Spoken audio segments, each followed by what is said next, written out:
بەردەوامین تەوەرێکمان هەیە تایبەت بە بڵاوکردنەوە و ناساندنی دوو کتێب لە شاری سلێمانی کە دوێنێ ناساندن بۆ دوو کتێبی گرنگ کرا لە شاری سلێمانی تایبەت بە ژیانی مامۆستا ئیبراهیم ئەحمەدی نەمر کە یەکەم کتێبیان پوختەی ژیاننامەی مامۆستا ئیبراهیم ئەحمەدی نەمر بە قەڵەمی سەرۆک مام جەلال کە دیێڕەکانی گەواهی دەرێکی ڕاستەقینەن تایبەت بە ژیانی مامۆستا ئیبراهیم ئەحمەد وە کتێبی دووەمیشیان چەند نووسرا و دانێکی دادگای مامۆستا ئیبراهیم ئەحمەدە کە مامۆستا حەبیب محەممەد دەروێژ نووسەر و پارێزەری ڕاوێژکار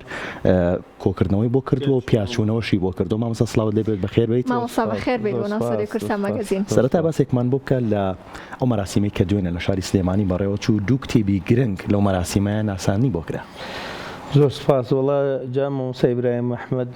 شایانی زۆر لەوە گەورەترە. یعنی مامۆستا ئیبراهیم ئەحمەد ئەوانەی ئەگەر بیناسن و لە نزیکەوە ئاگایان لێ بێ دەروێشێکی گەورەی کوردایەتی و دژی ستەم و دژی زوڵم و ئەوانە بووە. یعنی نمونەی بەڕاستی کەمە لە مێژووی ئێمە کەسێکی بەتوانای وەکو مامۆستا ئیبراهیم ئەحمەد کە لێ کاتە پارێزەر بووە، نووسەر بووە، شاعیر بووە، ڕۆمانووس بووە و داخۆکی کارێکی سەرسەختیش بووە لە چینی چەوساوە و ستەم لێکراوان. دوێنێ دوو کتێب بڵاوکرا. کتێبێکیان هی ڕەوانشاد مام جەلال بوو کە لەسەر پەیوەندی خۆی و ژیانی مامۆستا ئیبراهیم ئەحمەد و ئەوانە نووسی بووی. کتێبی دووەمیش کتێبێکی زۆر گرنگ بوو. مامۆستا ئیبراهیم ئەحمەد لە چەند نووسراودانێکی دادگادا کە کاک بوار کۆی کردبوو ئێمە پێچوونەوەمان بۆ کردبوو. زۆر کتێبێک گرنگ بوو. کاک بوار برای بەڕێزم کاک بوار زۆر هیلاک بوو بەڕاستی بە ئەو کتێبەوە. یعنی سێ جار ئامادە کرابوو بۆ چاپ، بەڵام هەموو جارێک کە دۆکۆمنتێکی تازەی دادگاییکردنی مامۆستا ئیبراهیم ئەحمەدمان دۆزیەوە دیسانەوە ئەی هێنایەوە دائەنرا و لێکۆڵنەوە لەسەر ئەکرا و پیاچوونەوەمان پێ ئەکرد و ئەمان ناردەوە. یعنی نمونەی بە ئەرشیڤکردنی دادگاییکردن لە مێژووی ئێمە کەمە وەکو ئەمە کە کراوە. یعنی ئێمە زۆرترین سەرکردە و خەڵکمان دادگایی کراوە، دادگاییکردن کراوە، بەڵام کەمی وەکو ئەم کتێبە ئەرشیڤ کراوە. لەو کتێبەدا لەو کتێبەی جەنابی مام جەلالدا زۆر بەجوانی هەر لە سەرتاوە باسی ژیانی مامۆستا ئیبراهیم ئەحمەد دەکا و پەیوەندیەکانی لەگەڵ مامۆستا ئیبراهیم ئەحمەد و ڕۆڵی مامۆستا ئیبراهیم ئەحمەد لە بستنەوەی ڕزگاری خوازی کوردیە و ڕۆڵی مامۆستا ئیبراهیم ئەحمەد لە بەرگریکردن لە مەزلومانی میلەتی ئێمە بە تایبەتی لە سەردەمی پاشایەتی و لە سەردەمی جمهوریە کاتێک مامۆستا حەبیب هەندێک چیرۆک باسەکرێت لە کتێبەکەیە ناساندن و باسکردنی بۆ کراوەیەک لەوانە کە مامۆستا ئیبراهیم ئەحمەد لە ساڵی 1930 لە خۆپیشاندانی شاری سلێمانیە بەشداری کردووە و یەکێک بووە لە ئەنجامدەرانی خۆپیشاندەرەکە و خۆپیشاندانەکە کە لە پێناو قوتی جوتیارانە و دواتر هەر بە بۆنی خۆپیشاندانەوەیە کە تووشی گرفتە بێتەوە بۆ بریندارەکرێت تەقەی لێکرێت. ئەگەر باسێکەوە مامۆستا ئیبراهیم ئەحمەد زۆر گەنج بووە ئەڵبەتە کاتێک کە لە خۆپیشاندانەکەی یان یەکێکەوە لە هەڵسوڕێنەرانی خۆپیشاندانەکەی ساڵی 1930 و مامۆستا ئیبراهیم ئەحمەد دوای ئەوەش یعنی لە کۆلیژا بووە کتێبێکی نووسیوە بە ناوی الأكراد والعرب كرد وعرب لسر أم كتابة دراوة بدات كا لكاتك مامۆستا ئیبراهیم ئەحمەد لم كتابة دا باسي أو أكاد كأم إيما بيويسة هم إيما عرب هم هر عفو هم إيما كرد وعرب كانوا كدو ملت خمان ما في شارنوسي خمان دياري كين يعني بو يكم جار بو لم يجوا إيما مامۆستا ئیبراهیم ئەحمەد لو كتابة دا باسي ما في شاري خونوسين كان لە بەرگریکردن لە جوتیاران بۆ خۆتان نەزانن لە تاریخی عێراق کاتی خۆی قانونێکە بۆ پیانەوە قانونی دەعاوی العەشائیر. ئەم قانونە لە عێراق ڕێز سەرۆک هۆزەکان خاوەن مڵاکە گەورەکان و کوێخاکان دەسەڵاتی قازیان هەبوو، دەسەڵاتی حاکم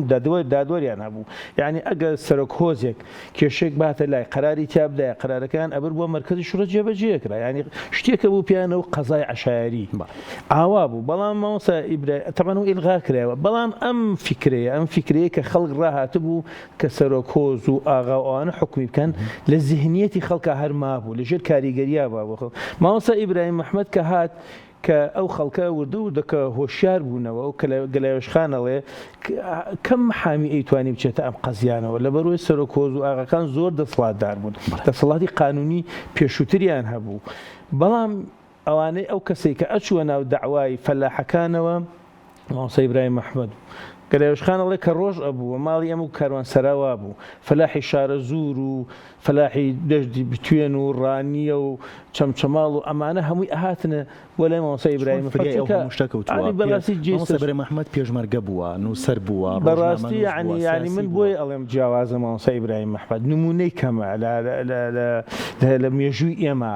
کە بە هەموویان گەیشتووە یعنی ئەوە نییە کە هەر محامێکی ئاسایی بووە محامێکی زۆر بەتوانا بووە ئەنی یەکێک لەو قەزیانە قەزیی بێوەژنێکە کایەکێک لە ئاغا ناسراوەکانی شاری سلێمانی پرسیار و لەوکەمەوە ئەو کەسێکێت ئەو کەسێکێتە نەستۆدوی کورسا مەگەزینە پێشی پرسیارەکە لەوکی ماشەڵ ئەکسەر بۆ خۆشێتەنا ئەوەی کە ئێمە بە بەسمانە لی بپرسین جامیزەوە لە پرسەم پێما بێ ئەمەی کە تۆ باسەکە لە چەند نووسراودانێکی دادگایە باسی کەیسەکانەکرێوایە اینجا هەرویسیشم داوای ئەو لە بکەم کە کەیسێک بەمە بژێڕیتەوە بەشێک لەو کەیسانە نەکار یەکدانە چەندانێک من دووسێک کەیسان بۆ جێڕمەوە کە یەکیان تعبیرە لە بەرگریکردن لە مافی خەڵکی بەشخورا و یەکیان بریتیە لە فکری ئینسانی فکری مرۆڤی مرۆڤایەتی مامۆستا ئیبراهیم محەممەد کە هەتەنها بۆ کورد نەبووە بۆ غەیری کوردیش بەرگری کردووە یەکیان بێوەژنێک بووە کە براژنی ئاغایەکی گەورەی شاری سلێمانی بوو و دەسەڵاتدارێکی گەورەی شاری سلێمانی بووە زوڵمی لێکرۆ مافی خۆی نەداوەتی ئەو شاتۆ بۆ لای مامۆستا ئیبراهیم محەممەد داواکەی ببینێ ئاغا کە خەڵکە نێرە بۆ لای ئەڵێ واز لەو داوای ئێمە بێنەوە عەلاقەی نەبی و مەسەلەی عایلی و هەنوو مامۆستا ئیبراهیم محەممەد ئەوە داوایە و هاتووە و منیش ئەو ژنە مافی خوراوە دیفاعی لێ یەکەم یەک دوو جار خەڵکە نێرێ و هەڕەشەش لە مامۆستا ئیبراهیم محەممەد دەکەن لە سەرەتاوە پێی ئەڵێن کاکە چەندێ پارەتەوێ چەندێ ئەتعاب بوو ئەوێ ئەدەینێ وازی لێ بێنە با محامێکی کە بێ بە محامی ئەم ژنە چونکە یانزانی کەس نابێ بە محامی مامۆستا وتی ئەمە شەرەفی مهنەیە وعدمان داوە بەم ژنە بێ بەرگری لێ بکەین ئێوە وەرن ژنەکە ڕاستیکەن ئێمە هیچمان ناوێت نە لە ئێوە پارەمانەوێت نە لە ژنەکەش بۆیە مامۆستا ئیبراهیم محەممەد وازی لێ هێنا شێوەیەکە گەڕایەوە بۆ ماڵەوە تەقەیان لێ کرد کە تەقەیان لێ کرد مامۆستا ئیبراهیم محەممەد بریندار بوو هێنانە خستەخانە بوو بە قەزی ڕەئی عام هەموو سلێمانی وروژە وەزیری ناوخۆی عێراقی هاتە سەرخەت محافظ متەسەڕفیان پێوت هاتە سەرخەت مدیری شوتە هاتە سەرخەت هەمووی دەوروبەری نەخۆشخانەی سلێمانی گرت مدیری شوتە وتی کاکە کێ ئێمە بۆ تەگری مامۆستا ئیبراهیم محەممەد وتی بەخوا بە ئێوە ناگیرێەوە چۆن ناگیرێ وتی بە ئێوە ناگیرێت چکە دەسەڵاتدارێکی گەورەیە فعلەن دوایش هەر قەزیەکە دیزە بە دەرخوو نەکرا وەڵام ئەمە وای نەکرد مامۆستا ئیبراهیم محەممەد واهەست لە بەرگریکردن بهێنێت لە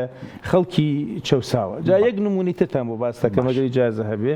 مامۆستا ئیبراهیم محەممەد ساڵی 1938 محکەمە ئەکرا لەسەر چی لەسەر کتێبی الئەکراد والعەرەب کە ئیتیهامیان کرد بۆی کەوا ئەمە ئینفیسالیە و ڕق بڵاو ئەکاتەوە و ئەوێ عێراق لەتکەن و ئەوانە ئەڵێ پێش ئەوەی کە ئەو محکەمە بکەن کابرایەکیان هێنا بوو لە تورکیاوە هاتووە ناو خاکی عێراقەوە بەبێ پاساپۆرت بەبێ موڵەت حاکمەکە محکەمەیەکەوتی تۆ بۆچی هاتووی بۆ ئەم وڵاتی ئێمە بێ پاسپۆرتی قوربان من لە دارولکوفرەوە هاتووم بۆ دارولئیسلام تورکیا وڵاتێکی ئەلمانی بێدینە دارولکوفرە جایز نی هاتووم بۆ ئەم وڵاتە کە دارولئیسلامە وتی ئەی پاسپۆرت وکە وتی من پاسپۆرت لە کافر وەرناگرم ئەین تۆ سەیریکە ئەمە ڕێگوڕیشەی تونڕەوی دینی هەیە ئەم فکرە ئەم فکری دارولئیسلام و دارولکوفر و ئەوانەکە هەیە زۆر جار بچوتنەوە تونڕەوەکان خاوەنی ئەم فکرن بەڵام هەچۆنە بێ ستەمێکی لێ کرابوو ئەمە ئەڵێ حاکمەکە حکمی دا بەوەی 3 دینار غەرامە بکرێ و 29 ڕۆژیش حەبس بکرێ مامۆستا ئیبراهیم محەممەد بە هەر بەم عیبادە ئەڵێ گورج من دەستم کرد بە گیرفان ما دینارێکم مایە محامێکەشم دینارێکی دای ئەڵێ حاکمەکەش دینارێکی هەیە ئەن تۆ سەیرەکەی لێرە لە ڕووی فکریوە مامۆستا ئیبراهیم محەممەد بەڵێ نەجاتی بوو مامۆستا ئیبراهیم محەممەد چەندێ دوور بوو لە ڕووی فکریوە باشە ئەم پیاوێکی چەپی بووە ئەوش کابرایەکی ئیسلامی بووە بەڵام لەبەرەوەی زانی ستەمی لێکرێ هاوکاری کرۆ بۆ ڕزگارکردنی حەبیب مامۆستا ئیبراهیم محەممەد ڕخنە لە 2 مادەی دەستوریەگرێ مادەی 2 مادەی 3 دەستوری عێراق ڕخنەی لێگرێت و هەر بەهۆی ئەم ڕخنەگرتنەوە شەوەیە کە دادگای ئەکرێت ئەگەر ئەمەش بگەڕینەوە بە زۆر طبعا دوای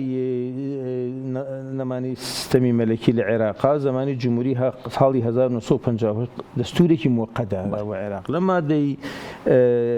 لەو مادە ئەڵێت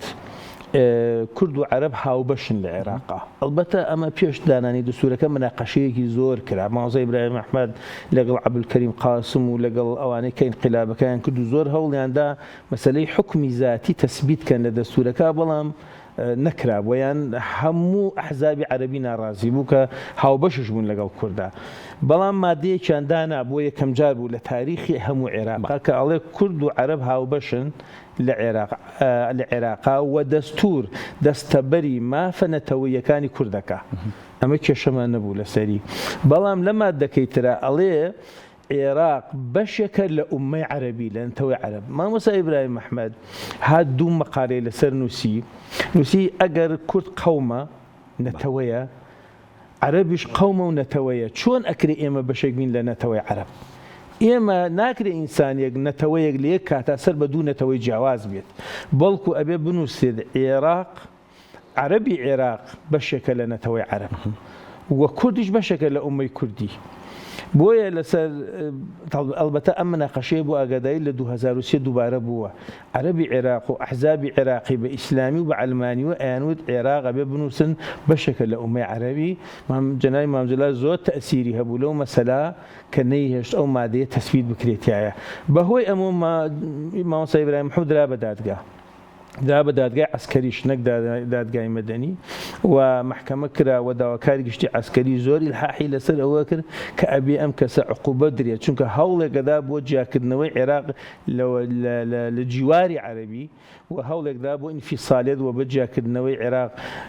مامۆستا ئیبراهیم محمەد دیفاعی زۆر لە خۆی کرد ئەلبەتە محامێکی زۆری عەرەب و کورد هاتبوو بەڵام هەر خۆی دیفاعی لە خۆی ئەکرد و مناقەشەیەکی زۆری کرد لەسەر ئەم مەسەلەیە کە ئەمە شتێکی نامەنتیقە ئێمە ئەگەر کوردین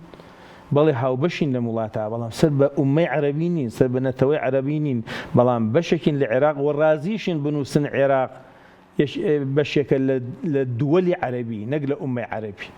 بەڵام خۆشبەختانە لە نەتیجا بەهۆی داکۆکیە سەرسەختانەکەی مامۆستا ئیبراهیم محمەد ئیفراج کرا و ڕزگاربینی بۆ ڕووداوەکان هەبووە ئەو ڕووداوانە بە ئێستا شەوهار گرفتن و هەر کێشەمان هەیە بەڵێ بەردەوام سپاس بۆ بەڕێز حەبیب محەممەد دەروێش